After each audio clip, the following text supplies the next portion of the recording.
So here we are back in the games room. It's that time of year, it's Christmas, New Year. Don't know about you guys, I'm damn lucky. I'm all done for the year, so I'm feeling relaxed and chilled, a lot more time on my hands. So I thought, why not stick out another video?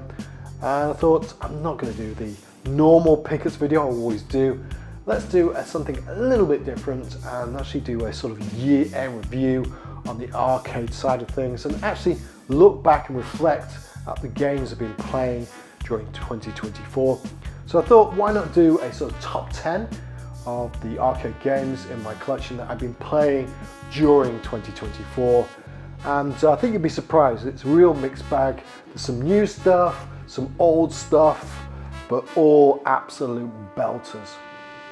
So looking back at 2024, I started the year with no intentions really to make any significant changes to the actual cab lineup. I was fully cabbed out, no space, although I thought at the time.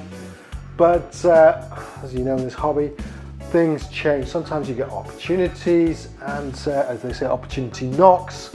You got to grab it, right? And in my case, it was the Konami Windy.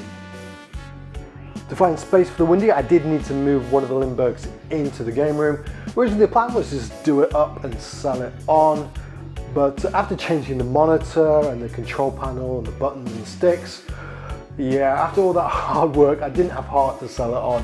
I just love the results, it looks fantastic. So at the moment, I'm living with the space restrictions, but if it bothers me, next year I will move it on. I'll push myself to move it on, but at the moment, I'm not too bothered by the space limitations. When it comes to the games itself, it's definitely been the year of the multi. I bought a number of multi-kits this year to upgrade existing PCBs to allow me to play multiple games from the same system, specifically a lot of Sega ones. And also I bought a number of PCBs as well with the intention of upgrading them in the near future once the kits become available for them. And a number of these games actually have made it onto my top 10 list, which you'll see in a bit. It's been a real fun exercise looking back over the games I played in 2024 and coming up with a list. Some games are fresh in my mind because I played them fairly recently. Others are my sort of comfort games I always go back to. Some I've played because of high score challenges, and some of them are just surprise PCBs that just popped up and I just fell in love with. And there's some games in there that should be in there but can't, like Gunsmoke. I normally play that in between Christmas and New Year's sort of tradition, so that misses out because I'm not playing it this year. But let's have a look at the games from 2024. We're going to kick things off with Alien Syndrome. This absolute classic is of course on Sega's 16 system hardware, which I got a multi for back in October, November time 2023, so I've been playing this one ever since. And it's the main reason why I got the multi in the first place, because I do already have a number of the games that are on that system. Things like Golden Axe, E-SWAT and Cotton. I even got like a sort of bootleg of Shinobi as well. So this was one of the main reasons to pick up the multi so I could play this one, because I used to love this one back of the Amiga. Me back then, this was the closest thing I got to having an Aliens game. Yes, I know Konami would come out with one eventually, and of course the amazing Capcom Aliens vs Predator, but at the time this was the only thing I had. I think Alien Breed came out later as well, but this was the game for me. There's just so much to love about this game. Yes, it's an incredible overhead shooter, so of course I'm going to love it, but it's just the actual atmosphere of the game. The music, it just fits so well and it's just so eerie and sort of keeps you on edge and drives you forward. And the graphics, some superb enemy designs, especially the end level bosses. Maybe a little bit colourful, but it still feels part of the sort of alien universe. You feel you're playing part of the movie. Yes, I know it's got nothing to do with it, but it just does. And the actual voice samples as well, the sort of creepy screams when you die, and the computer is giving you updates, telling you to hurry up.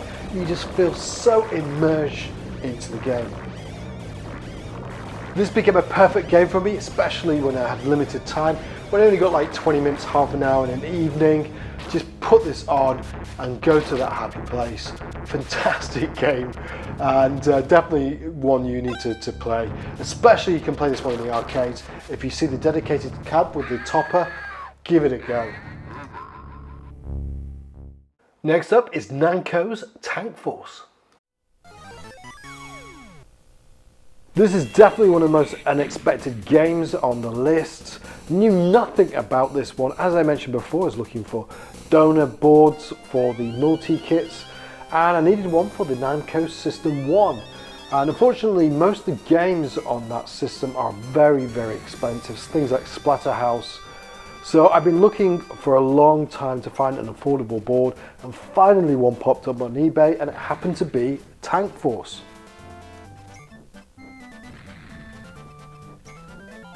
I had zero expectations for this game. I just put it in to try it. Didn't hear anything about this game before. Of course I knew it had tanks in it, that was about it. Plugged it in and I was immediately captivated by it. Such a simple and fun game. I was absolutely hooked.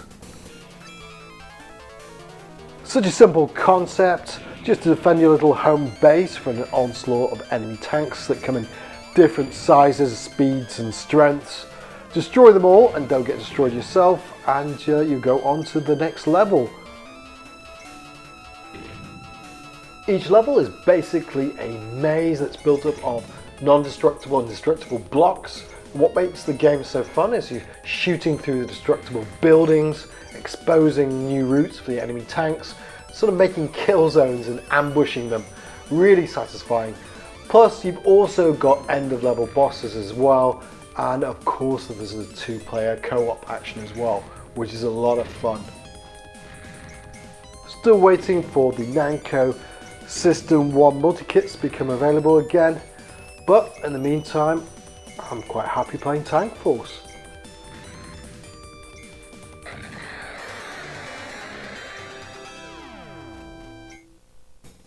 Next up we've got a footy game, we've got Premier Soccer. This is another completely unexpected game to make the list. So the story behind this one is there was a seller on eBay, had a number of untested PCBs, which normally means they're basically broken.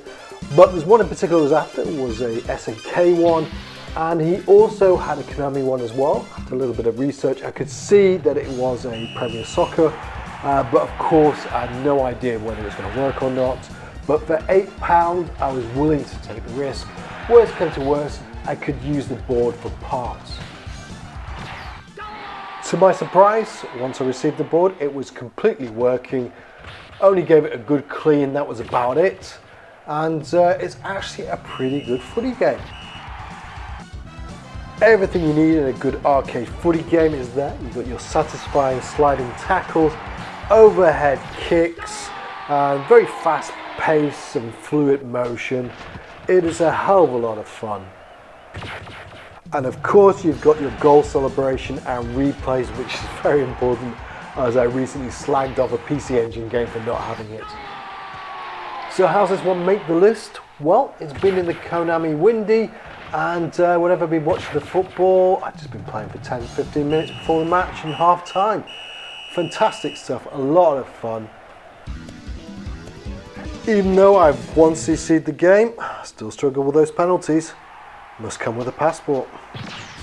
Bad luck. Next up, we've got a Katsuki Blitz Kampf. This is a cool 2D fighting game that not a lot of people talk about. And it actually started out of life as a doujin game, a Japanese doujin game. So basically it was kind of like a fan-based game that was released on Microsoft Windows. And the developer Subtle Style, they released a number of games or patches, so eventually having a very stable, mature game that they actually released on the arcades on the Sega Naomi. This made it onto the list, now beating off 2 other fighting games on the Sega Naomi, one being Capcom's very own Street Fighter 2 Alpha 3 Upper, and another game with a very, very similar history to this one, being a doujin fighter as well, by Type Moon and French Bread, and that is Multi Blood Actress again. and I tend to play that more, or the later Multi-Blood game on the Switch, so it's probably why I don't play as much when I fire up the Sega Naomi. The game is set in some sort of alternative dystopia universe. It's kind of steampunky World War II themed, which really makes for a really interesting set of characters in the roster, ranging from a tank to a sort of nun with a pair of pistols. The game is very simple, only 3 buttons with different strengths of attack, obviously your high, medium and weak attacks. And that's not a negative thing to the game, it actually is a bit of a feature. It does make it a very fun game to just pick up and play, and introduces a concept of this reflector interceptor, where basically you can obviously avoid attacks and then you can do a major special counter attack. This is another perfect game. I've only got half an hour in the evenings. Just fire up the Sega Naomi and beat the crap out of the computer, and you feel like a complete badass. And I also got to point out the music as well. It's kind of giving me Pink Floydy vibes, so I absolutely love the music in this game. Also got the sequel, which is Ein Eins Perfect Welt on the Nessica Live, but I don't tend to play that one as much. I need to get into that. If you like your 2D fighters, you've got to check out this game. Okay, it's time for some shooters, and let's go back to Konami with Parodius, Fantastic Journey. This is a game that I covered in the Konami pickups, and I said at the time that I was going to focus on this game rather than moving on to Sexy Parodius, which is actually the game I kind of prefer. So yeah, this one I did play much more in 2024, and even though I do prefer Sexy Parodius, this is still such a damn good game. You know, a game is damn good when it remains inside the candy cab rather than being put away in a box and going back on the shelf. And this one has remained firmly attached to the plywood board for the PCBs inside the new Astro City. It's been there all year, ready to go at a moment's notice, along with another game as well, but we'll cover that one later. Every time I fire this one up, it never fails to put a smile on my face, whether it's the actual humour of the game or it's just the sublime gameplay. One thing's guaranteed, to have fun and to be entertained every time. I will definitely still be playing this one in 2025, but I've got a feeling when I get to the end of year review, it's going to be Sexy Pros that makes it on the list rather than this one. And there's no excuses not to play this one. It's on so many different consoles. Amazing port on the Saturn, and of course the Super Famicom as well. I believe PAL as well for the Super Nintendo. So there's no excuses, even if you're not a big fan of shooters, just give it a go. It'll put a smile on your face at the very least and probably get you into shooters. And if you like your shooters, there's so much to this game. There's a lot of depth, so there's something here for everybody. Time for a little bit of Thunder Force.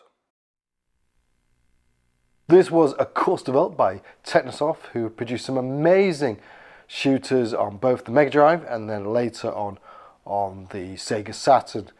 And sometimes a game is just so damn good that it gets ported to the arcade. And that's exactly what happened with Thunder Force 3.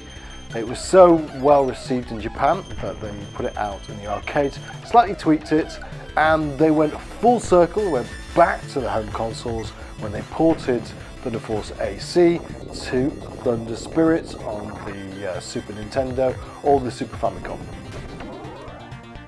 This was put out on the Sega System C2 hardware, and like I mentioned at the beginning of the video, it's definitely been the year of the multi, and yes, I got the C2 multi, fantastic bit of kit, and probably the most affordable one as well of all the multis.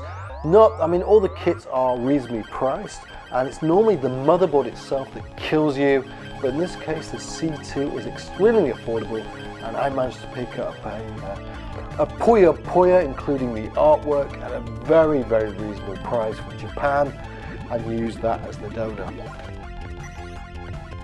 While I did primarily get the multi-kit just to play Thunder Force AC, gotta admit I'm really surprised at some of the other games on the C2 hardware, and surprised how much I've actually been playing them.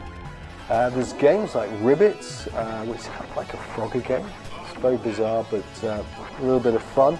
And there's another shooter I really didn't expect, which is Ambitious of Zunzun, something like that anyway. Very bizarre shooter, a lot of fun. I need to cover another video another time. Obviously I didn't play them as much as this, and of course Puyo Puyo as well itself. The kids absolutely love that. Struggled to get them off it so I could install the kit. And of course there's things like columns as well, but it's on this hardware. Everybody loves a bit of columns. As I mentioned before, basically they took Thunder Force 3 and just made it a little bit more arcadey. It's been a long time since I've actually played Thunder Force 3, I need to play it again. But as far as I remember, there's stuff like the stage selection not there anymore. Graphically, it looks a little bit better. Audio-wise, I mean, the soundtrack on 3 is fantastic. I think it's pretty similar. And some of the levels as well have changed. And if I remember correctly as well, I don't remember it being this hard on the Mega Drive. So I think the difficulty level has been pumped up just a little bit. Strangely enough, I did notice a little bit of slowdown at times, not much, nothing compared to the Super Nintendo version anyway. If you're into your arcade stuff, then I highly recommend you get a C2 motherboard and get this kit installed. Definitely worth it. But you're not into arcade stuff, then of course just play Thunder Force 3, or if you want to try the arcade version, I think it's out on modern consoles now. It's been ported, and of course it was on the Saturn as well on one of the gold packs. Definitely moving into some serious Grail territory now with the Great Ragtime Show, or Boogie Wings as it was called in the West. I couldn't tell you how long this has been on my Grail list, but it's been well over 10 years, ever since I got into shooters.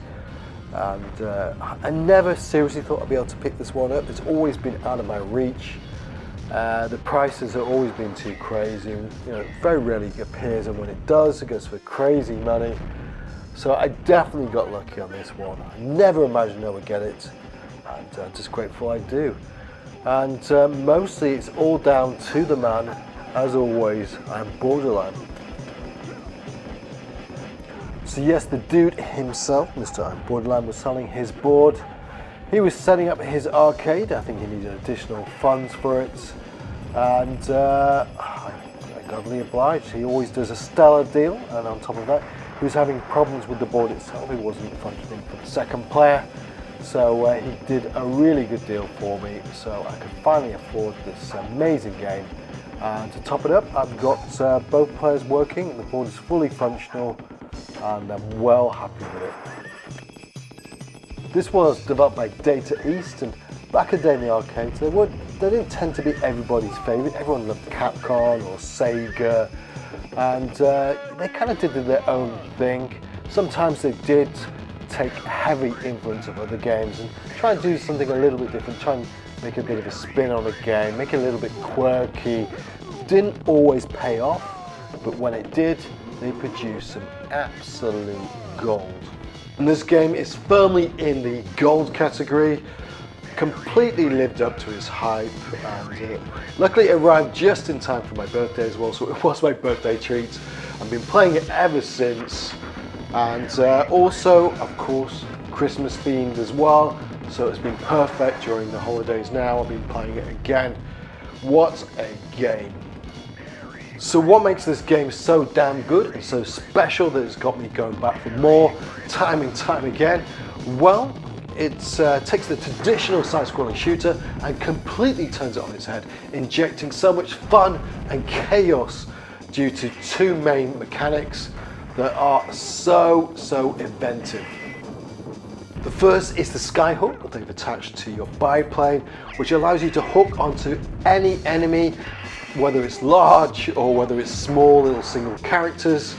And also it allows you to pick up parts of the backgrounds, different sprites, things you never expect you could pick up. It just gives a complete sandbox feel to the game. And they've even added a sort of weightage feel to it, so depending on the size of the object you're picking up on your hook, it feels slightly different when you're sort of spinning it around. And you find yourself just trying to hook onto all sorts of different things and throwing at enemies and picking up enemies, and It just adds so much fun and replay value to the game. And the chaos and fun does not end there. Dead East have not restricted you to your little biplane. They've given you access to a whole host of different animals to ride and all sorts of weird and bizarre vehicles you can drive. You either get shot out of your plane and you become a little dude running around where you want to quickly grab a new vehicle, otherwise you will die with one hit. And there's all sorts of vehicles to choose from, and weird animals. You've got giraffes, you've got elephants, you've got some sort of weird robots, you've got a pogo stick, you've got cars, you've got tanks, missile launchers. So many things are there to make each and every time you play this game feel so different and so much fun. We haven't even talked about the level design in the stages yet. It's very much got a humour, very reminiscent of something like Metal Slug, and it's also very much event-driven action. So each stage feels very unique with certain things that will happen, and almost feels like you're in a movie, and it almost feels like it's like Metal Slug but on steroids. Altogether, there are 7 stages. You've got your mandatory first level, which you need to complete, which sort of acts as an introduction to the game. After that, you get to choose from 5 different distinct stages, very unique, and you can do them in whatever order you please. And then after you've completed them, you reach the end level stage, which is basically going to the end level boss, the villain's boss's mansion, and taking him out. The fun is all about those 5 selectable levels with very distinct themes. One is a Christmas themed one where you go down the busy streets, I guess New York or something, and then take out a big robotic Santa. You've got a Zeppelin one, which is very cool, where you fly around the Zeppelin, eventually go inside, and then all hell breaks loose. We're talking about riding elephants in zero gravity. Yeah, it's bizarre. You've also got like a theme park one where the Ferris wheel gets loose. You've got a museum one where you can throw around bits of bones of dinosaurs, and there's also a factory one as well. The game is an absolute masterpiece with so much replay value. Every time you play it, you'll see something new. You'll play it in a different way. You'll get a different car. What a game. Unfortunately, this one was never released on home consoles, so MAME is the way to go if you want to experience this one. And believe me, you do want to experience one. You want to play this one all the way to the end. Even the end level credits are playable, and you can see the love from the developers. They have all the assets in the end level credits being played, and you even see a very cool photo of the actual developers themselves as well. There'll be no dip in quality. Next is Demahoo. This, of course, is the 3rd and final entry by Rising in their Sorcerer Striker series, and strangely enough, it was actually published by Capcom on CPS2 hardware which is not really associated with shooters, but it actually had some really amazing ones on it. This is a game I picked up in 2023, and it's a mainstay in my Blast City in the vertical setup. And I picked up the dedicated CPS2, even though I've got the multi, because it is a vertical game and I can keep that directly in the cab itself and not have to mess around with the multi. So if you're not familiar with the series, it's kind of like a fantasy shooter series that's very much in the vein of something like Cave, but not quite as bullet hell as Cave. And the first game, I think, was only arcade, didn't get released on the home consoles, but the second one did. People may be more familiar with that one. That was Kingdom Grand Prix, but that was sort of changed things up a little bit and made it a bit of a racing shooter game, but still with this fantasy theme. And the third one, this one, well, it goes back to its roots. It's more of a similar game to the original Sorcerer Striker. First impression is a very simple, basic shooter, which you can have a lot of fun just jumping in and trying to survive. But if you want more of a challenge, there's that too. There are some game mechanics to keep you interested, and there's a very detailed way of doing scoring as well, which is a real challenge.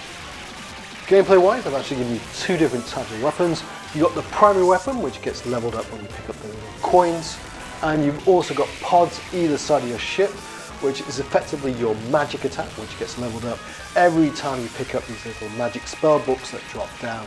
You don't actually control which weapon you're going to use. They both fire at the same time, but what you do control is your magic charge shot. You've actually got two different types of magic elements. So you've got the red one, which is fire, you've got the blue one, which is ice, and you sort of flick between the two by holding down and charging. And it's kind of important because when you actually find an enemy with the same type of element, you'll do less damage, but if you get hit, you'll just level down on your magic. And likewise, if you've got the opposite element, then you're going to do more damage, but you'll die if you get hit. It is a little bit tricky to get used to the switching of the elements. It would have been nice to actually have a button to do that, but it is what it is, you'll get used to it. And also, if you get into trouble, you do have a sort of super bomb as well. They're little things that are dangling behind your ship. As I mentioned before, there is a scoring mechanism as well. Not too familiar with it, I just know it revolves around the sort of pieces you pick up when you're fighting the end of level bosses and shoot your charge shot. They drop little items and there's a load to collect. You see when you finish the level which items you picked up. So not too familiar with it, I just try and survive. If you love your shooters, you've got to give this one a go. We've only got 2 spots left on the list, and we've got one more shooter. It's ESP Raid.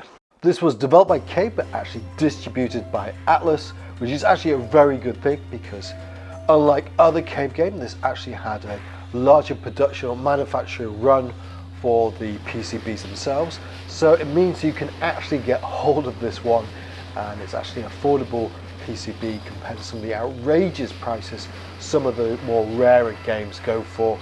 And don't be fooled by the price tag. Just because it's affordable doesn't mean it's a lesser game. This is a top tier cave shooter.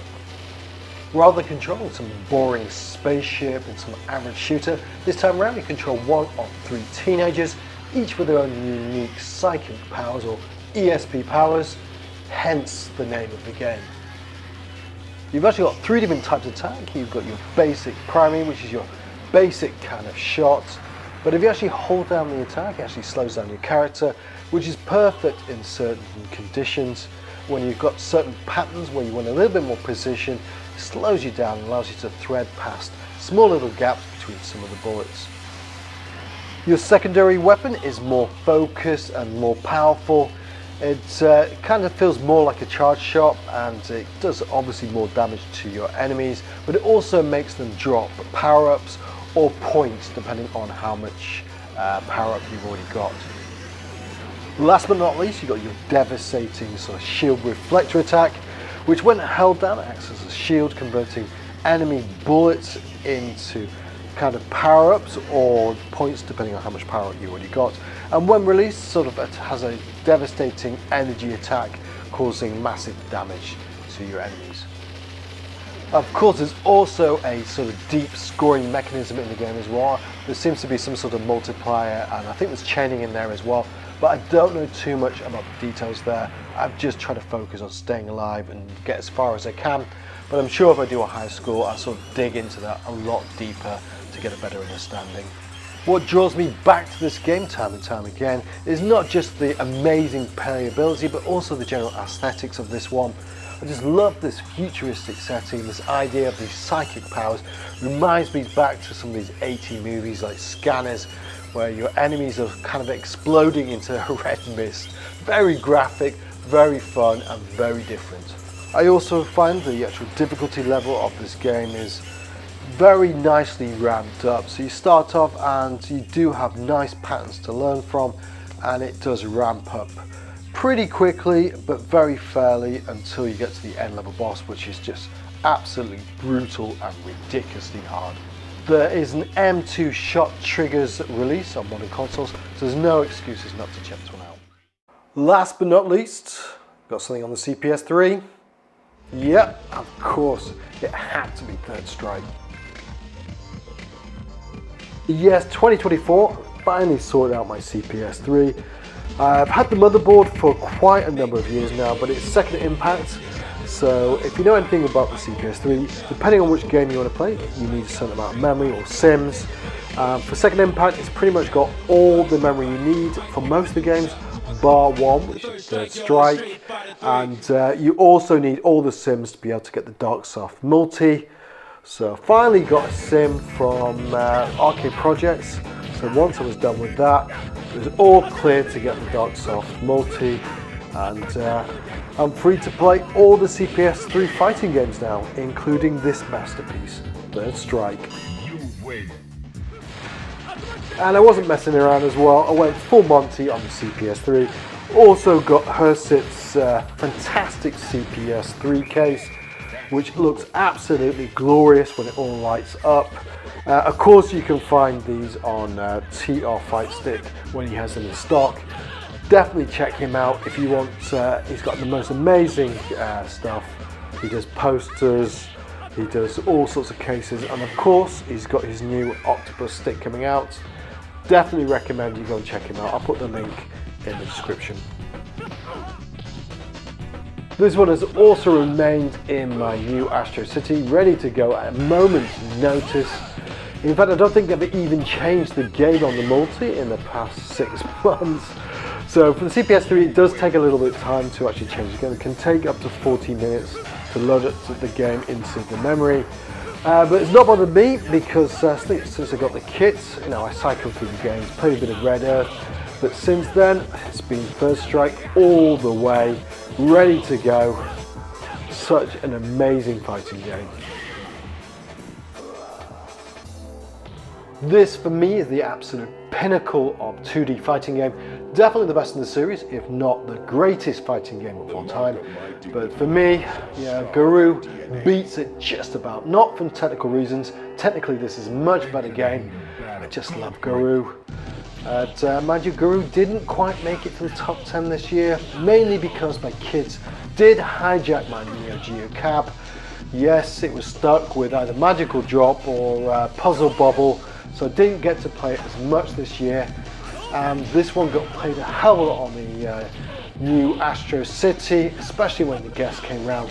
This was a money shot. This is what the guests wanted. You always give them what they want, and they wanted Third Strike. So there you have it, that's my list. Those are the arcade games of 2024 that I played the most, and what a year, what amazing games. It really is an honor to be able to play these games, and I recommend all these games you check out if you haven't done already. It doesn't matter how you played them, whether it's MAME, whether it's original hardware. It's all about the game at the end of the day, and enjoying them and experience these games. As always, thank you so much for watching. Hope you got something out of that. And also thank you so much for the support in 2024. All the kind comments, I really appreciate it. And if you're celebrating Christmas, I hope you have a good one. And of course, have an amazing new year. And hopefully 2025 will be a good one for all of us. And we get to experience some amazing games. And yeah, take it easy. And I'll see you in 2025.